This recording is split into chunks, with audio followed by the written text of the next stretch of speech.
Aujourd'hui, à titre de préambule, c'est la saga de cette famille et plus particulièrement le sort du frère du président, Robert Kennedy, que j'aimerais évoquer en compagnie de Thomas Negaroff, grand connaisseur des États-Unis, de la présidence des États-Unis et auteur d'une nouvelle biographie, Kennedy, une vie en clair-obscur chez Armand Collin. Signalons à nos auditeurs parisiens ou à ceux qui viendraient à passer par Paris que la galerie Joseph rue de Turenne dans le Marais propose à partir de demain une exposition de photos dont 55 inédites et puis des séquences de films, des objets, etc. C'est intitulé JFK 1963-2013 et nous en parlerons dans un instant avec le commissaire de cette exposition. Et tout à l'heure, à la fin de l'émission, Franck vous répondra à la question de Laure. Et oui, Laure, qui est une de nos très fidèles auditrices et que j'embrasse, qui nous demande l'origine de la monnaie américaine, le dollar, et la raison de la couleur verte. On est tout à fait dans le thème, évidemment. La réponse, donc, à la fin de l'émission. En attendant, place à la saga des Kennedy.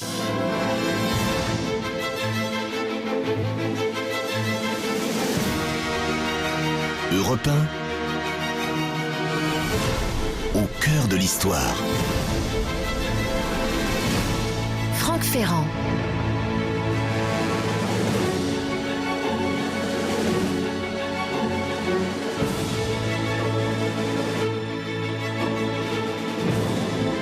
Il y a un destin des Kennedy comme il y a un destin des Atrides. Et évidemment, on peut dire que la presse y a largement contribué.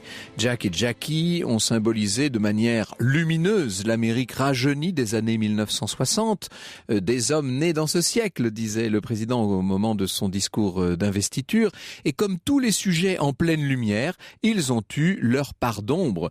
C'est le titre de l'ouvrage de Thomas Negaroff, Une vie en clair-obscur. Une ombre que les historiens n'ont pas fini de scruter avec une certaine délectation. La lumière, évidemment, c'est un jeune couple moderne, souriant, beau, bronzé, détendu, se laissant prendre en photo en vacances dans des tenues casual, robe fleurie pour Jackie, pantalon école, veste de golf, polo ouvert pour le président, enfin pour celui qui va devenir le président. L'ombre, c'est un couple stressé, traqué, poursuivi par la presse. D'un côté, le cynisme désabusé de John, une certaine hauteur évanescente du côté de Jackie, et puis la maladie, et puis la tromperie. On reviendra sur tout ça, évidemment. La part de lumière, ce sont deux beaux enfants, Caroline, née en 1958, et John, né en novembre 1960, juste après l'élection de son père à la présidence, mais aussi les hamsters de Caroline et les chiens de John, Pushinka, la fille de Laïka, vous savez, la première chienne spatiale russe, qui était un cadeau du président Khrouchtchev. John Fitzgerald Kennedy avait un amour immense pour les animaux et le moins qu'on puisse dire, c'est que ça a été souvent photographié. Il faut imaginer des animaux qui courent partout à la Maison Blanche, Uncle Jack décontracté qui joue avec ses neveux et nièces sur des carrés de pelouse rassurants, enfin on connaît tout ça par cœur. La part d'ombre, c'est une fausse couche de Jackie en 1956, mais aussi un enfant, Patrick, mort au berceau en août 1963, et des dissensions graves dans le couple liées aux fréquentes infidélités du président. D'un côté, la plus grande success story de l'histoire américaine, celle d'une famille d'origine irlandaise, prenant d'assaut les sommets de la finance et de la politique, des gens rich and famous, colliers de perles et belles voitures, qui suralimentent les pages glamour des magazines, et puis de l'autre, une famille à la fortune plus ou moins sulfureuse et qui semble marquée par le destin, qui semble marquée aussi par le drame entre l'attentat du président à celui de Robert, du procès du neveu William en 56 à l'accident meurtrier et obscur survenu à Edward en 1969, du cancer précoce du neveu Teddy à la mort brutale en avion du fils du président, surnommé John, adulé par les Américains, ça c'était en 1999, donc vous l'avez bien compris, une famille à la fois élue et maudite, un peu l'équivalent d'une famille royale à l'américaine, si l'on peut dire. L'ascension du clan Kennedy commence en 1849, rassurez-vous. Je ne vais pas vous raconter toute l'histoire des Kennedy depuis le milieu du 19e siècle, mais il faut quand même connaître cet ancêtre fameux, ce Patrick Kennedy, qui a quitté Kilkenny en Irlande, qui a quitté la misère par la même occasion, pour aller s'installer à Boston. C'est vraiment l'émigrant typique de cette deuxième moitié du 19e siècle. Il va ouvrir d'abord une taverne, il réussit assez bien. Avec sa femme Bridget, il a 5 enfants, dont un certain Patrick Joseph, qui est lui aussi à son tour cabaretier, mais on est là, vous savez, au tournant du XXe siècle et même dans les années de la Prohibition. Il est un importateur d'alcool. Il fait une carrière politique, modeste, c'est un conseiller municipal, mais quand même, c'est quelqu'un qui a réussi et qui, à sa mort, laisse une centaine de milliers de dollars. Il a épousé, lui, une jeune fille de la bonne société bostonienne. C'est comme ça aussi qu'on gravit les échelons, bien entendu. Et il va offrir à son fils Joseph des études à Harvard. Voyez donc un processus d'élévation sociale sur plusieurs générations. Alors, le personnage central, celui sur lequel il faudrait peut-être s'attarder le plus, c'est le fameux Joe, c'est ce Joseph Patrick, qui est donc le fils des précédents. À 26 ans, au moment de la Première Guerre mondiale, il est le plus jeune directeur de banque des États-Unis, en l'occurrence la Columbia Trust. Il multiplie les investissements, alors dans tous les domaines, les mines, l'immobilier, la construction de bateaux, le cinéma, etc. C'est un spéculateur. Les spiritueux aussi, en pleine prohibition, il se livre à la contrebande d'alcool. Lui aussi. Il fait pour cela alliance avec un certain nombre de gangs de New York, de Chicago, liés à la mafia. Il importe une grande quantité de gin sous prétexte de transformer ça en médicament. Vous savez, c'était une des excuses de l'époque. Et c'est ce qui va, du reste, multiplier ses avoirs. Sa fortune croît dans des proportions considérables. Et il est, par ailleurs, un homme influent, bien placé dans le Parti démocrate, proche de Franklin Delano Roosevelt, qui le nomme pour le remercier ambassadeur à Londres. Le comble, vous avouerez, pour un Irlandais. Mais il fait bonne figure. Joe continue de mener ses affaires, plus ou moins avouables. Il développe une ambition politique personnelle. Il aimerait bien se retrouver un jour à la Maison-Blanche. Seulement, il a des graves difficultés avec le président Roosevelt. On verra tout à l'heure à quel sujet. Il est obligé de démissionner. Il n'empêche qu'il est quand même classé parmi les 6 premières fortunes des États-Unis. Et il a bien l'intention, puisque lui il est tout à fait au sommet, il a bien l'intention de faire en sorte que la 4e génération, la suivante, y accède à ces sommets, à cet empiré américain. Il a eu 9 enfants, dont 4 fils. Alors, l'aîné, c'est Joe Kennedy Jr., vraiment, on peut dire, l'obsession de son père. Il veut le pousser jusqu'à la présidence du pays. Seulement, en juillet 1944, le beau, le jeune, le brillant Joe Kennedy, qui a 26 ans, s'abîme au-dessus de l'Allemagne dans un avion de l'aéronaval. Il avait accepté une mission beaucoup trop risquée, certains ont dit quasiment une mission kamikaze. Vous imaginez l'effroi dans la famille, consternation, mais il reste 3 fils à Joseph. John Fitzgerald d'abord, celui qu'on appelle Jack dans la famille, Robert, qu'on appelle Bob ou Bobby, et puis Edward, Teddy. Joe, évidemment, va jeter son dévolu sur l'aîné de ces 3 survivants, sur Jack, celui qui, effectivement, ne tardera pas à devenir président des États-Unis. Extrait de la bande originale du film Bobby, film sorti en 2006. N'oubliez pas que vous pouvez réagir à l'émission et nous envoyer vos messages par mail sur europe1.fr ou encore sur Twitter, celui de Franck Ferrand ou #ACDH. Et sur la page Facebook de l'émission, où ça y est, nous avons atteint les 10 000 fans. La 10 000e s'appelle Déborah. Nous y voilà. Exactement. Bonjour Déborah. Bonjour Déborah et félicitations puisqu'elle va très bientôt recevoir votre livre, Franck, l'un de vos livres en tout cas, du sang sur l'histoire avec une jolie dédicace. Oui, c'est de l'adaptation d'un certain nombre de nos émissions ici au cœur de l'histoire. C'est coédité par Flammarion et Europe 1. Voilà, donc elle recevra également des goodies. On lui envoie tout ça très très rapidement. Tout un petit colis. On remercie tous nos fans évidemment pour leur fidélité. La suite de votre récit sur le clan Kennedy, Franck. Merci beaucoup, je suis ravi. Donc ça veut dire que nous avons maintenant 10 000 membres, même un peu plus sur cette page Facebook. Merci de votre fidélité et j'en profite pour saluer tous ceux qui nous suivent par les différents réseaux sociaux, qui renvoient des tweets. J'y connais pas grand-chose tout ça, mais je commence à m'y mettre là, ça devient intéressant. On se prend au jeu, vous savez, petit à petit. Alors revenons évidemment quelques 70 ans en arrière. L'entrée de John dans la carrière, dans l'arène politique, c'est pas très longtemps après la mort de son frère, c'est dès 1946. Alors d'abord avec la Chambre des représentants, il faut imaginer ce que peut être évidemment la propriété familiale de Cape Cod à l'époque avec ce Brain Trust, ce groupe de conseillers jeunes, enthousiastes, joyeux qui vont faire la célébrité de ce jeune candidat bientôt député. En 52, 1962, il vise carrément le Sénat, Jack ou John Fitzgerald, comme vous voudrez. Son adversaire n'est pas n'importe qui, c'est Henry Cabot Lodge, qui est l'une des deux plus illustres familles de Boston. Le moins qu'on puisse dire, c'est qu'il n'a pas pour adversaire un débutant en politique, mais il réussit à chaque fois. Et on peut dire que le clan familial se mobilise. Chacun met la main à la poche pour financer les campagnes. On monte une série, on est pourtant tôt, on est encore dans les années 52, 53, 54, mais on monte une série télé, enfin pas une série, mais une émission qui s'appelle Une tasse de thé avec les Kennedy, qui va faire beaucoup pour la popularité, bien sûr, de la petite famille. Donc Cabot Lodge est battu à la surprise générale, et sur le plan privé, John épouse le 12 septembre 1953 Jacqueline Bouvier, la fille d'un important financier de Wall Street, ruiné. Elle est belle, elle est riche, elle est intelligente, elle est incroyablement glamour. On peut le dire, elle est un atout de poids dans la course inévitable à la présidence. Le candidat John Fitzgerald Kennedy avait deux grands handicaps. D'une part, sa jeunesse, il n'a que 42 ans, c'est un petit peu jeune pour viser la Maison-Blanche. Et puis d'autre part, il est catholique. Mais il le dit et le répète, je me refuse à croire que j'ai été privé de devenir président le jour de mon baptême. Il ne se cache pas de sa catholicité. Il va presque en faire, un argument. Il faut imaginer toujours la famille qui se bat derrière. Il est il est élu candidat pour les démocrates à la convention démocrate du 13 juillet donc 1960 à Los Angeles, et il a pris Johnson en ticket, c'était son principal concurrent dans le parti, et il va affronter celui qui 15 jours plus tard est désigné par la convention républicaine, évidemment Richard Nixon. Le match promet d'être passionnant.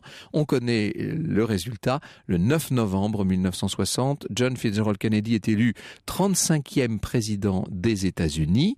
Il ne restera président que 3 ans, évidemment, jusqu'au jour fatidique de ce 22 novembre 1963. Alors, il faut se rappeler ce qu'a pu être l'image des Kennedy. Je dis bien l'image, c'est très important. Vous avez vu à quel point on parle d'image, de photos depuis le début, mais parce que ça a joué un rôle essentiel. Ils savaient jouer avec les médias, ces gens-là. C'est Béatrice de Rochebouette dans le Figaro il y a quelques années qui donnait cette description que je trouve tout à fait précis, tout à fait juste. Elle parle d'un écrin cosy et lumineux avec ses moelleux canapés en chintz fleuri, ses meubles Chippendale en bois couleur miel de la Nouvelle-Angleterre sur des planchers vernis blancs, ces amusants paniers en osier pour partir à la pêche ou en pique-nique, l'image du couple parfait, incarnant dynamisme et charisme, jeunesse et richesse, modernité et vitalité, se livrant avec ses enfants au sport en plein air, fouettés par le vent de l'Atlantique. Eh bien, ces images, ce genre d'images, on les retrouve dans cette exposition JFK, dont le commissaire est Frédéric Lecondieu, et nous avons Frédéric Lecondieu en ligne. Bonjour. Bonjour Franck. Merci beaucoup de nous parler donc de cette exposition qui ouvre demain à la Galerie Joseph, dans rue de Turenne, dans le Marais. C'est exact. Alors vous avez réuni un grand nombre de photographies, dont beaucoup d'inédites. Oui, on a sélectionné, parce que depuis maintenant 15 ans je travaille sur les archives Kennedy, j'ai vu à peu près une 50aine de mille de photos, et j'avais promis de faire une exposition avec 240 clichés, mais dont une bonne soixantaine qui n'ont pas été montrés en France, ou rarement, elles sont inédites. Et c'est les anecdotes, c'est la petite histoire derrière l'histoire de la photographie qui va intéresser sans doute les visiteurs. Alors, il faut dire que vous avez été proche de Pierre Salinger, vous, et vous aviez monté une exposition à l'UNESCO en 98, d'ailleurs, sur les Kennedy déjà. En 98, on avait monté une exposition avec la famille Kennedy. Robert Kennedy Jr. a été venu inaugurer l'exposition. Ça a été fantastique, il y a eu énormément de monde. Et surtout, on s'était aperçu encore l'émotion que soulevait le mythe Kennedy et l'histoire de ce président. Parce qu'en fin de compte, il a très peu gouverné, il a gouverné 1000 jours. Mais pour les gens, c'est resté une légende, et c'est surtout celui qui a montré les étoiles aux minorités raciales, aux gens qui étaient un petit peu les laissés pour compte de l'Amérique et du reste du monde. Et ce travail-là, il va être poursuivi après la mort de Jack par son frère Robert, celui qui avait été donc attorney général et qui va devenir à son tour l'incarnation de cette Amérique un peu délaissée pour compte. Oui, parce que Robert Kennedy, il faut savoir que Kennedy, John, quand il se levait le matin, comme disait Jackie, il parlait politique. Il se couchait politique. Le midi, il parlait que de politique, c'était sa journée. Tandis que Bobby Kennedy, c'était un idéaliste, c'était un romantique. C'est lui qui avait fait la phrase de Robert Shaw, il avait un petit peu transformé en disant « Je vois le monde tel qu'il est, je me dis pourquoi, et je rêve d'un autre monde, et je me dis pourquoi pas ». C'était franchement quelqu'un qui a voulu reprendre l'héritage de son frère. C'était très difficile au départ, parce que quand John est parti, on imaginait à travers Robert Kennedy le fantôme de JFK. Et puis petit à petit, il a pris de la maturité. Sa voix nasillarde s'est un peu effacée parce que c'est vrai qu'il avait une voix plus difficile à entendre que celle de John F. Kennedy. Ses discours se sont concentrés sur les minorités raciales qui avaient complètement perdu espoir après la mort de Martin Luther King. Quand King a été assassiné en 68, alors là c'était en avril, c'était vraiment le désespoir vis-à-vis des Noirs en majorité qui disaient mais qui va maintenant nous défendre? Et Robert Kennedy a apporté ça. Et surtout, pendant la campagne de 60, c'est lui qui va orchestrer le marketing, c'est lui qui va dissimuler la maladie d'Addison dont souffrait son frère John. Il fait un travail magnifique et c'est lui aussi qui va servir d'interface. Ça, c'est très important sur deux sujets. C'est sur les droits civiques, parce qu'il explique à Martin Luther King qu'il faut être patient. Quand Kennedy entend le discours « J'ai fait un rêve » de Martin Luther King, il le convoque à la Maison-Blanche. Il dit « Écoutez, vous avez fait un discours magnifique » parce que lui il a toujours aimé les grands orateurs, Churchill, De Gaulle, etc. Il adorait relire leurs discours. Il dit « Vous avez fait un discours remarquable. 250 000 personnes vous ont écouté. Pourtant, je vous avais déconseillé d'y aller parce qu'il avait craint des violences entre les Blancs et les Noirs. Mais il m'a dit « Écoutez, moi aussi, j'ai un rêve. Je vous promets que ce rêve va se réaliser en 64, mais il me faut me laisser du temps. » Et c'est Bobby Kennedy qui va faire l'interface entre cette association qui est menée par le pasteur King et la présence de Kennedy. Et ensuite, surtout, là où c'est important, Franck, c'est le travail que va faire Robert Kennedy avec la carte blanche de John F. Kennedy, la lutte contre la mafia. Parce qu'il faut savoir que quand son frère est arrivé au pouvoir, Hoover, qui était le patron du FBI, avait dit « Mais il n'y a pas de crime organisé en Amérique. Nous, le problème chez nous, ce sont les communistes. » Et Bobby, quand il a été nommé ministre de la Justice, a dit « Écoutez, il y a 40 000 fonctionnaires qui travaillent ici dans ce building, à Washington. Maintenant, c'est fini. Ils vont plus travailler pour enquêter sur 3 000 Américains qui, soi-disant, ont des sympathies communistes. Il faut absolument anéantir la gangrène qui touche l'administration américaine, qui est le crime organisé. » Et là, il va prendre des risques colossaux. Et JFK va lui donner carte blanche pour ça. Alors, on va parler justement dans la suite de mon récit. Je vais évoquer la carrière à son tour interrompu de Bob Kennedy. On le voit bien sûr sur un certain nombre des clichés qui sont exposés à la galerie.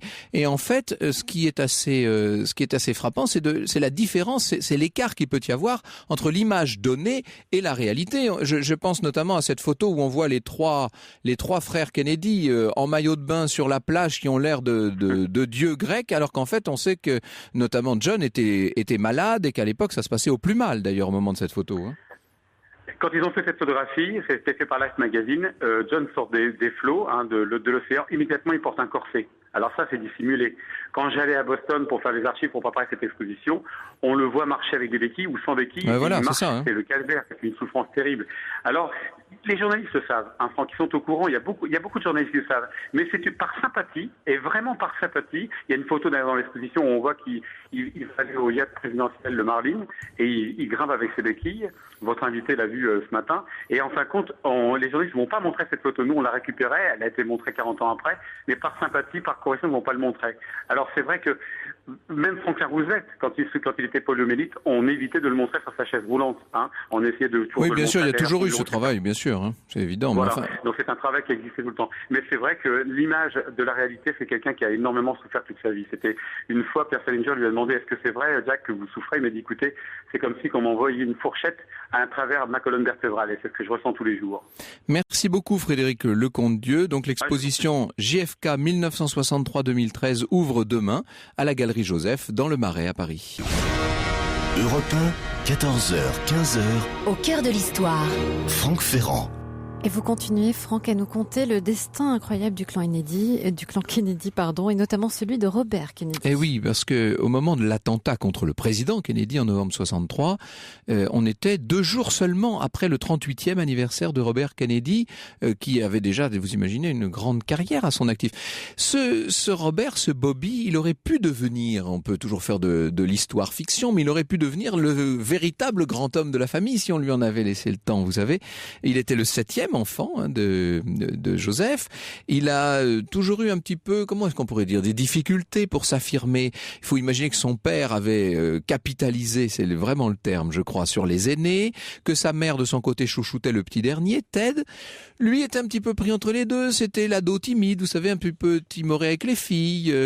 Il a demandé à s'engager dans l'armée, mais son père le lui interdit. Alors il s'enrôle dans la marine, il s'engage comme simple matelot sur le destroyer Joseph P. Kennedy Jr., du nom du frère aîné, celui qui était mort au combat, dont j'ai parlé tout à l'heure. Alors il va faire de grandes études, il est diplômé en sciences politiques, et puis il devient avocat, et il est diplômé d'avocat de l'Université de Virginie en 51, s'inscrit au bureau du Massachusetts, et il va devenir, parce que ça c'est sa nature, si je puis dire, il devient avocat à la division criminelle du ministère de la Justice, 51-52. C'est quelqu'un qui fait de l'investigation, Bobby, qui va toujours chercher ce qui se passe derrière les choses. On a beaucoup parlé d'apparence et d'apparence trompeuse depuis le début de cette émission. Eh bien, lui essaie d'aller au-delà, en quelque sorte. C'est un homme qui a le sens des rapports de force, des réseaux, ô combien. Il va d'ailleurs être parfaitement à sa place en 52 lorsqu'on lui confie la charge de s'occuper de la campagne pour l'élection de son frère au Sénat. Et on peut dire qu'il devient en quelque sorte the brain, il devient le cerveau de la famille. Alors, vous voyez à quoi il ressemble, Bob Kennedy, un peu petit, fluet, l'œil comme ça, qui a l'air candide, un air un peu étudiant. C'est un peu comme ces mormons qui viennent de temps en temps frapper pour vous vendre, pas pour vous vendre, mais pour vous donner des bibles, un peu ce côté-là comme ça. Le blondinet ultra actif, auquel on ferait parfaitement confiance, alors qu'en vérité, c'est un homme d'une ambition extraordinaire, d'une énergie intime considérable, calculateur, organisateur et doté d'un sens inné de l'autorité. C'est un religieux par ailleurs, c'est de loin des 4 frères, c'est celui qui est le plus pratiquant, le plus pénétré des idéaux catholiques. En parallèle, il travaille, il faut quand même le dire, avec le sénateur Joseph McCarthy. Il devient conseiller assistant de la commission Hoover en 53.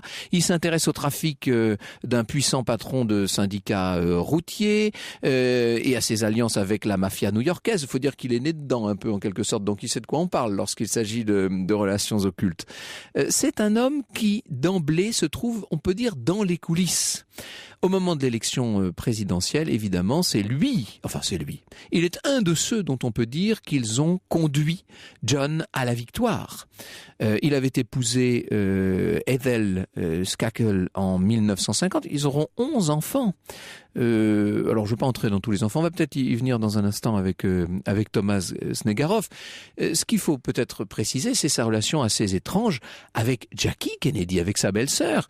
Une sorte d'amour platonique, probablement, pendant longtemps, et qui, après la mort du frère, va se muer en véritable amour. Vous imaginez, on est là vraiment, on parlait des Atrides tout à l'heure, on est dans une véritable tragédie antique. C'est quelque chose d'extraordinaire qui est en train de se passer. Ça ferait un bon feuilleton télé. Ça y est, c'est déjà fait. Peut-être pas très bien d'ailleurs, mais enfin bon. Il a été donc le ministre de la Justice de son frère. Il va peu à peu devenir l'incarnation des espoirs de toute la frange la plus avant-gardiste d'une certaine politique humaniste américaine. Il se veut le défenseur des laissés pour compte. Il devient en quelque sorte, si je puis dire, le porte-parole d'une Amérique de la contestation, des pauvres, des Noirs, des opposants à la guerre du Vietnam. Il ne faut pas oublier l'importance de ce conflit dans la structuration politique de l'époque. Et il va finalement déclarer sa candidature à la présidence le 16 mars 1968. Ça y est, dira-t-il, je suis sorti de l'ombre de mon frère. Pas pour très longtemps, puisque, vous le savez, le 4 juin 1968, ce sera l'assassinat de Robert Kennedy. On va entendre tout à l'heure, juste après la publicité, on va entendre ce qu'on en a dit sur l'antenne d'Europe 1 à l'époque. Nous allons bien sûr parler de Bob Kennedy, mais pas seulement, puisque à travers lui, à travers son frère, c'est la dynamique d'un clan sans équivalent dans l'histoire américaine que nous allons essayer de cerner. Franck Ferrand, 14h, 15h sur Europe 1. Et nous sommes au cœur de l'histoire cet après-midi des frères Kennedy, avec vous, Franck Ferrand, et votre invité, Thomas Snegarov, historien et enseignant à Sciences Po Paris, spécialiste de la présidence américaine, auteur notamment de Kennedy, une vie en clair-obscur, aux éditions Armand Collin. Et oui, et je vous disais que nous allions entendre une archive, c'était donc le 6 juin 1968, le lendemain même de l'attentat contre Bobby Kennedy, et c'était Gérard Alcan qui annonçait au micro d'Europe numéro 1 cet événement dramatique. politique. Je pense avoir en ligne maintenant notre correspondant à Los Angeles, Gérard Alcan, qui se trouvait devant la porte de l'hôpital lorsque la mort de Robert Kennedy a été annoncée. Gérard Alcan ? Eh bien, il y a quelques minutes, Frank Mankiewicz est apparu, la mine complètement défaite, et a fait la déclaration suivante. Il était extrêmement dramatique et il a dit « J'ai une brève annonce à lire. Le sénateur Robert Francis Kennedy est mort à 1h34 aujourd'hui, 6 juin 1968. Avec lui était sa femme, sa sœur, Stephen Smith, son beau-frère, sa belle-sœur Jackie Kennedy. Il avait 42 ans. Ça a été un choc presque aussi important. Alors, moins populaire, moins frappant peut-être que la mort du président lui-même, mais ça a été un choc peut-être plus important dans l'histoire même des États-Unis, Thomas Negaroff, la mort de Bobby Kennedy. Alors plus important, je sais pas, mais pour contextualiser un peu, il faut expliquer que à ce moment-là, il est victorieux de la primaire en Californie. Et donc il est vraiment sur la voie d'être le candidat démocrate pour l'élection de 68, avec de bonnes chances de l'emporter. Donc c'est pas un président qui est assassiné, mais c'est un sérieux prétendant à la fonction présidentielle. Et ça vient, on l'a dit tout à l'heure, vous l'avez dit tout à l'heure, quelques mois après la mort de Martin Luther King. C'est des années quand même de grande violence qui vont se traduire notamment par des émeutes à Chicago. C'est quand même une période extrêmement troublée de l'histoire américaine, et peut-être que ça clôt un peu une période commencée 5 ans plus tôt avec la mort du grand frère de John Kennedy. Quand vous dites du grand frère, il faut bien dire qu'il y avait une importante différence d'âge entre les deux. Oui, mais paradoxalement, ils se sont retrouvés dès la campagne de 52, et malgré la différence d'âge... La campagne pour le Sénat, là. Donc, pour le Sénat, pardon, et malgré la différence d'âge, John a toujours pris un grand soin de la vie de son frère. Et par exemple, lors de la crise de Cuba, qui a vraiment failli basculer sur la Troisième Guerre mondiale, il y a un très petit groupe de conseillers autour de John Kennedy qui est vraiment à 2 doigts de déclencher une guerre atomique avec Khrouchtchev.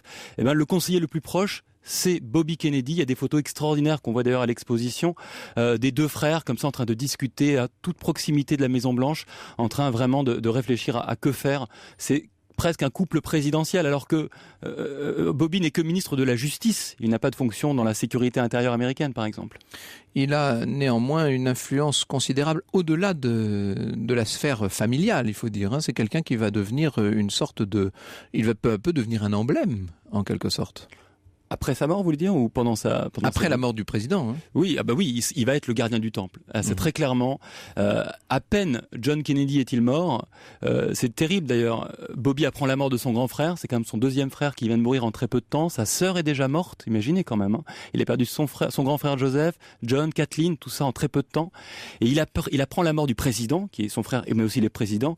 Et il n'est pas encore dans le deuil. Immédiatement, il s'agit pour lui d'organiser le retour du cercueil et d'empêcher. Il peut pas montrer sa douleur. Absolument pas. Et d'empêcher absolument une chose en revanche, d'offrir à Lyndon Johnson, qu'il ne supporte pas, la photographie qu'attend Johnson, à savoir sortir de l'avion dans lequel il a déjà été investi président avec le cercueil pour symboliser la transmission du pouvoir. C'est impossible. Donc il arrive sur le tarmac, c'est assez impressionnant, on croirait un film américain. On sort le cercueil et le cercueil s'en va et Lyndon Johnson arrive tout seul dans la nuit avec son épouse, quelques journalistes, etc. Mais il lui a interdit ça parce que pour les Kennedy, le pouvoir présidentiel leur appartient, et donc c'est à lui d'endosser ce rôle. Il y a quelque chose de dynastique finalement chez ces gens. Absolument, et pour juste terminer l'histoire, seulement le lendemain, la nuit d'après en fait, il se permet d'être triste, Bobby, et pleure la nuit entière sur le cercueil de son frère. C'est un moment extrêmement dramatique, et effectivement la dimension dynastique elle est très forte, puisque dans l'avion qui ramène le corps de son mari, Jackie organise déjà les funérailles, et a un modèle en tête, c'est Lincoln. Les funérailles quasi monarchiques de Lincoln, il faut faire les mêmes. Et les images, on les connaît de ces funérailles impressionnantes. On est en 1963 et pourtant, il y a des chevaux dans Washington et on va enterrer John Kennedy, où ça, à Arlington, cimetière militaire, et on va lui donner une flamme éternelle, ce qui est extraordinairement rare pour un homme unique. Alors tout à l'heure, nous allons revenir sur les origines de la famille, bien entendu, sur cette invraisemblable ascension, sur les méthodes et les techniques que les Kennedy peu à peu avaient mis au point pour séduire l'opinion. On va parler de tout ça. J'aimerais qu'on achève, qu'on finisse avec les héritiers. D'abord, il y a le petit frère dont on parle pas souvent, Teddy. qui va jouer un rôle aussi, lui, bien entendu. Bah oui, parce qu'à partir du moment, selon la bonne règle des Kennedy, le fils aîné sera président des États-Unis, Joseph est mort, John est mort, Bobby est mort, il reste le Ted, dernier, qui est déjà sénateur de l'État, qui est presque leur État à eux, de Massachusetts, ça leur appartient, c'est leur poste de sénateur.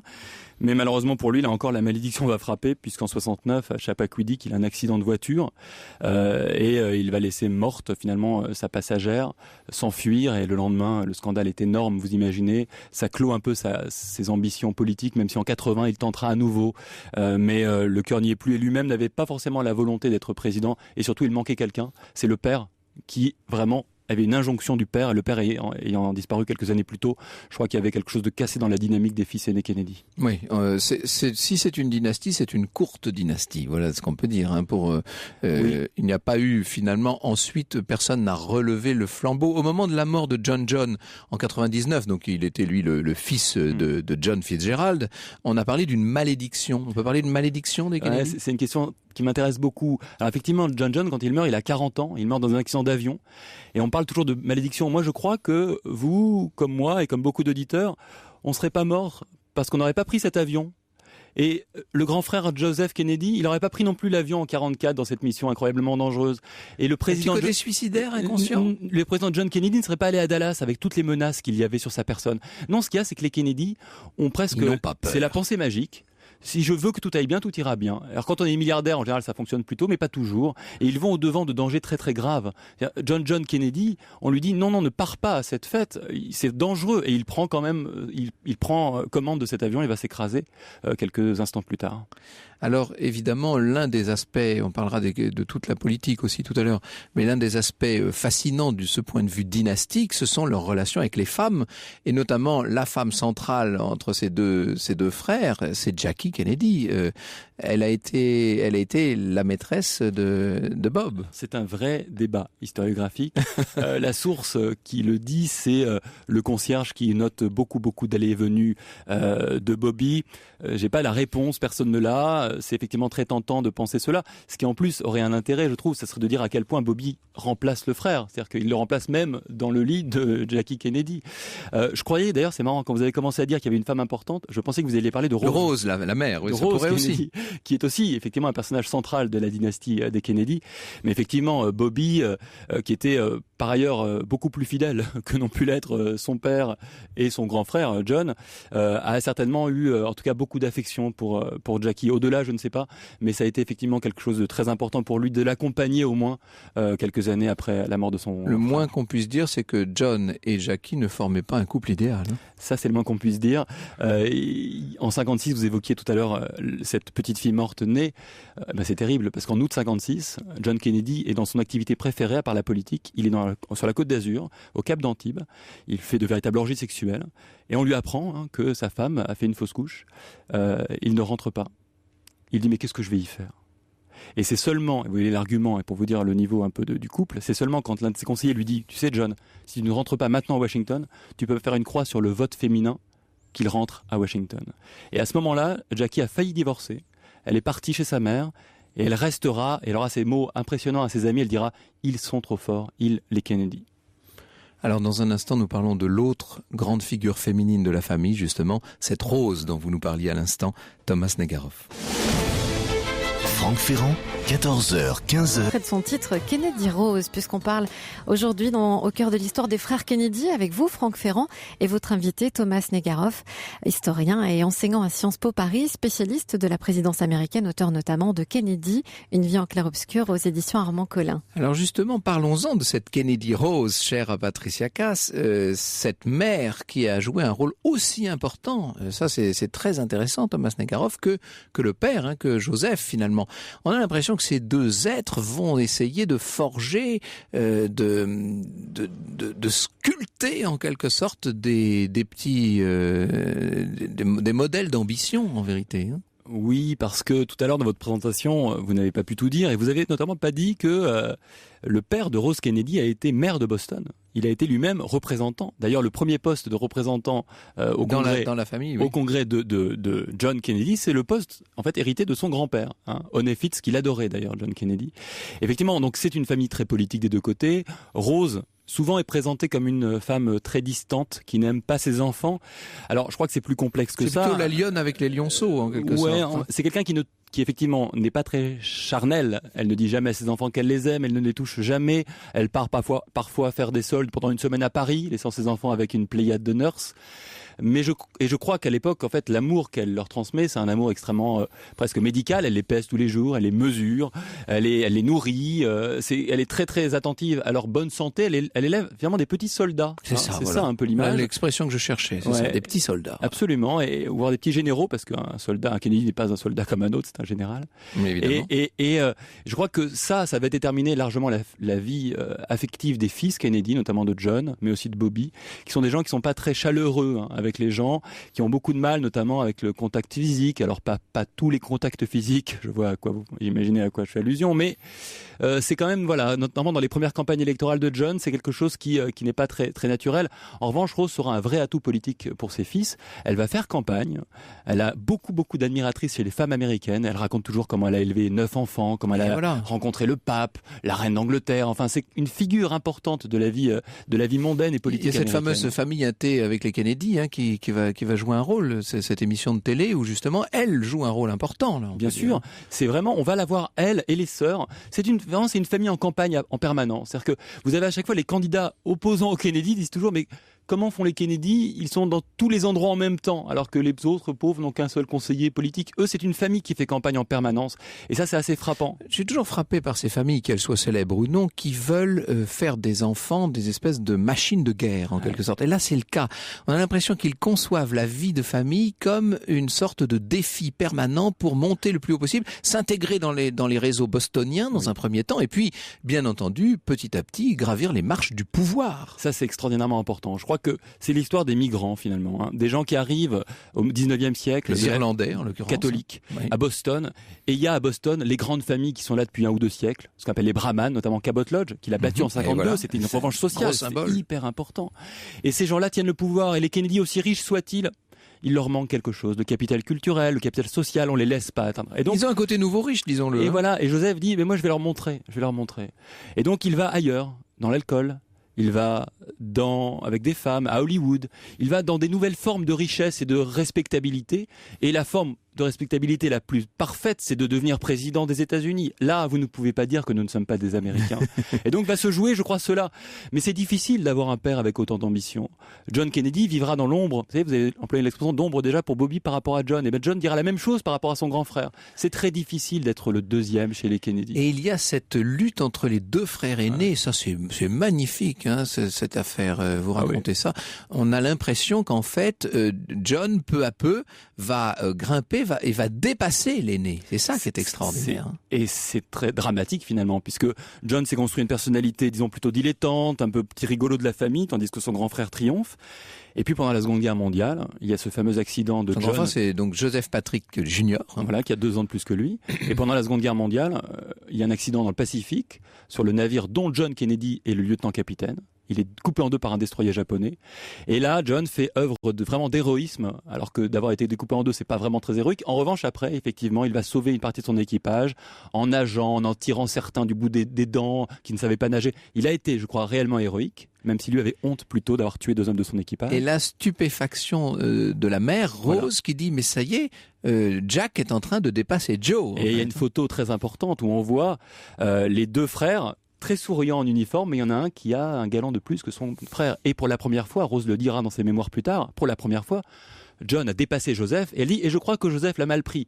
Et moi, mon analyse, c'est que Joseph veut récupérer son magistère, son droit d'aînesse, et il va accepter une mission délirante. D'où le côté risque tout, qui va le conduire à la mort. Absolument, d'où le côté risque tout. Et donc, le pauvre John Kennedy se voit tout d'un coup héritier d'une ambition qui n'est pas la sienne, celle de son père, pour quelqu'un qui n'est pas lui-même son frère, et avec, je crois c'est hyper important, et j'en parle beaucoup dans le livre, avec un corps qui n'est pas le bon corps viril, héroïque, triomphal d'un Kennedy, puisque vous l'avez dit, John est extrêmement malade. Du coup, la clarté et l'obscurité, là, il faut inventer un nouveau personnage. Et je crois que Kennedy va vivre à côté de sa vie parce qu'il ne va cesser d'essayer de se coller à l'image qu'on attend de lui. Ça, c'est en quelque sorte, c'est un peu dommage de le révéler comme ça, mais c'est un peu la conclusion de votre ouvrage, c'est qu'en fait, John Kennedy n'a pas vécu la vie qu'il aurait aimé vivre. Et je ne parle même pas là du caractère interrompu de cette vie à cause de l'attentat. Mais d'une façon générale, il était à côté de son propre idéal, en vérité. Je pense. Alors après, il s'y est pris au jeu quand même. Il a aimé être président. Il a adoré même la Maison Blanche. Il a adoré le cérémonial qu'il y avait avec. Il a adoré tout ça. Il était vraiment très heureux en homme politique. Mais ça a été effectivement, c'est vraiment quelqu'un qui a dû vivre à côté et qui, je le répète, a dû en permanence vivre l'ambition d'un autre. Je crois que c'est essentiel pour comprendre un peu le personnage. Et chez les Kennedy, il n'y a pas d'écart, je le disais tout à l'heure, entre le fantasme et la réalité. Ce que je veux, je l'obtiens et je l'ai. Et ça, je crois que son rapport aux femmes, en tout cas c'est mon analyse personnelle, c'est en permanence vouloir s'assurer que ce que je veux, je l'obtiens. Vous savez, Kennedy, c'était, pour pas être un peu vulgaire, un très très mauvais coup avec les filles. Il était pas du tout attentif à leur plaisir. Ce qui l'intéressait, c'était la chasse, il le disait lui-même. La conquête elle-même, la conquête. En fait. C'est ce qu'on appelle un don Juan, en fait. Un don Juan, voilà, le don juanisme. Eh ben, je crois que la mécanique du don Juan, c'est je veux me prouver en permanence et à nouveau, que je peux séduire, mais surtout que ce que je veux, je l'obtiens. Et ça a été avec la présidence, ça a été avec les femmes, ça a été avec le pouvoir, ça a été avec tout ce que vous pouvez imaginer, mais jusqu'à la fin, puisque le jour où il meurt, là, on a beau vouloir tout ce qu'on veut, quand la balle vous atteint, vous êtes mort. C'est assez fascinant, je trouve, cette figure présidentielle qu'on a, et ça va d'ailleurs avec l'exposition, c'est-à-dire que l'image du père de famille parfait et de l'homme en pleine santé, alors qu'en vérité, il est totalement malade et que il trompe sa femme à tour de bras. C'est quand même assez étonnant. Oui, et d'ailleurs, l'exposition que j'ai eu la chance de voir un petit peu avant tout le monde, elle est exceptionnelle à ce niveau-là. Mais c'est bien la moindre des choses. On a toutes ces images, et ces images c'est l'imagerie même, Kennedy, qu'on nous a vendue. Alors, tout à l'heure, Frédéric Lecomte-Dieu disait les médias les aimaient beaucoup, mais il y avait aussi à l'époque, comme ça, la transparence n'était pas vraiment à la mode. Il y avait on respecte la vie privée aussi, finalement, problématique soit-elle. Et ce qui est intéressant, je trouve, c'est que même les républicains n'ont jamais vraiment attaqué John Kennedy, alors qu'ils savaient très bien ses frasques. La plus grande attaque sur la maladie d'Addison, qui aurait dû le tuer avant 50 ans et qu'on révèle qu'il diagnostiquait juste après la Seconde Guerre mondiale, eh bien, elle vient de Lyndon Johnson lui-même. Donc, c'est souvent dans son propre camp qu'il faut se méfier. Et c'est vite battu en brèche parce qu'on fait venir des médecins qui expliquent non, évidemment, les douleurs de John Kennedy, sa peau, etc. Tout ça vient évidemment de son acte d'héroïsme. Vous voyez comment on invente la réalité, c'est-à-dire que la faiblesse, eh bien, on la balaye et elle illustre, soit on la nie, soit elle illustre en réalité autre chose de plus grand, à savoir l'héroïsme. Alors on a beaucoup parlé dans cette affaire, on est d'un sexisme affreux aujourd'hui, on a beaucoup parlé de Joseph, de John, de Robert, de Ted. Et on oublie quand même qu'il y a 5 filles parmi ces 9 enfants. Oui, il y a 5 filles. D'ailleurs, il y a certaines des filles, les grandes filles, qui étaient que vraiment le père considérait presque comme des petits garçons, qui étaient, on revient encore là-dessus. Toujours les petits soldats. Et voilà, les petits soldats, et qui étaient vraiment même en campagne électorale permanente avec leur grand frère. Il y en a une qui est handicapée, ça c'est terrible. Il y a un cas dramatique qui est Rosemary, qui va naître avec effectivement un manque d'oxygène dans le cerveau. Elle naît juste après John, en fait. Voilà, il est assez proche d'elle. Alors elle est pas absolument, elle est quand même capable de garder tous ses frères et sœurs à la plage. Elle est pas, mais les Kennedy, pour un Kennedy n'existe que quand il est le premier de la classe, quand il est le meilleur, quand il est fort, et donc ils vont tenter une opération délirante qui est une lobotomie de cette pauvre Rosemary. Oh là là. Mais à l'époque on y croyait. C'était la mode, oui, c'est ça. C'est qui tout double. C'est qui tout double. Voilà. Il préfère avoir un enfant, pardonnez-moi l'expression, légume ou en tout cas incapable de faire quoi que ce soit, plutôt que d'avoir cet enfant dont on a honte. Et malheureusement, l'opération va être un drame. Et on va la cacher. Ça, complètement raté, la lobotomie, puisque ça lui donne l'état mental d'une enfant de 3 ans. Et on la cache, on la met dans un couvent, et on fait croire qu'elle est enseignante, mais on la cache. Parce que les Kennedy ne montrent pas leur faiblesse. C'est quand même une famille assez impressionnante. Vous voulez que je vous dise, ça fait pas rêver la vie des Kennedy. Le moins qu'on puisse dire, c'est que ça n'a pas l'air très sympathique. Et non, tout ça, avec le sourire, la beauté, c'est étrange. C'est une vie fascinante, mais moi, j'ai pas envie non plus de garder que le côté obscur de John Kennedy, qui a quand même incarné quelque chose de très fort et qui a su, je trouve, c'est quand même un véritable caméléon, jouer un rôle que d'autres lui ont donné. C'est quand même pas donné à tout le monde, je crois. Thomas Negaroff, Kennedy, une vie en clair-obscur, c'est édité chez Armand Collin. Et je signale aussi que Frédéric Lecomte-Dieu sort un livre aux éditions Jourdan, Kennedy, la vérité sur le clan. Europe 1, au cœur de l'histoire. Retour aux origines. Et vous répondez, Franck, aujourd'hui à la question de l'or sur Facebook qui vous demande quelle est l'origine de la monnaie américaine du dollar. Ah oui, alors le dollar, ça c'est très bien parce que vous allez voir, ça pose énormément de petites questions. Alors d'abord, pendant longtemps, dans les colonies anglaises d'Amérique, on payait en livres, hein, évidemment. Il a fallu éditer d'ailleurs assez vite des billets en livres pour financer les différentes opérations. Et notamment, en 1775, le Congrès continental décide de créer une monnaie pour financer la guerre d'indépendance. C'est beaucoup plus tard, en 1792, qu'est passé le Coinage Act. Là, c'est la décision de faire du dollar la monnaie nationale des États-Unis. Alors d'où ça vient, ce dollar? Eh bien, en fait, c'était une monnaie, au départ, c'était des pesos, hein, tout simplement, les pièces de 8, en fait, qui circulaient dans les colonies espagnoles et britanniques d'Amérique. Et les anglo-saxons, les anglophones l'avaient baptisé thaler. Thaler, c'était l'ancienne monnaie des Habsbourg. Vous savez, à la grande époque, hein, 16, 17e, 18e, on payait en thaler dans toutes les possessions Habsbourg. Et thaler, en anglais, c'est devenu dollar, tout simplement. Et c'est là l'origine de ce mot et de ce nom.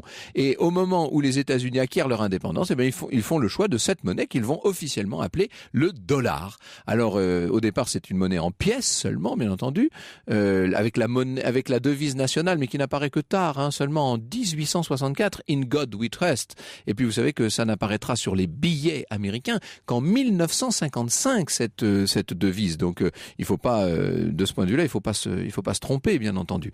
Alors, les États-Unis vont peu à peu éditer ces dollars. Alors, pourquoi la monnaie verte? Eh bien, parce qu'au départ, le dollar était imprimé en noir, avec des surimpressions de teintes, si vous voulez, pour éviter qu'il ne soit copié. Sauf que, au lavage, les teintes partaient et qu'il était assez facile de copier les fonds de dollars et ensuite de fabriquer des faux billets. Alors, on va inventer, c'est Tracy Edson de la compagnie des billets qui a trouvé cette solution de trouver cette encre qui était parfaitement insoluble et qu'on ne peut pas copier. Et donc, c'est l'origine donc de la fabrication de ces billets qui sont vert très foncé en vérité. Et vous savez que sur chaque billet, il y a la tête d'un personnage célèbre de l'histoire des États-Unis. Bien entendu, le plus gros billet, celui de $100, porte la tête de Benjamin Franklin.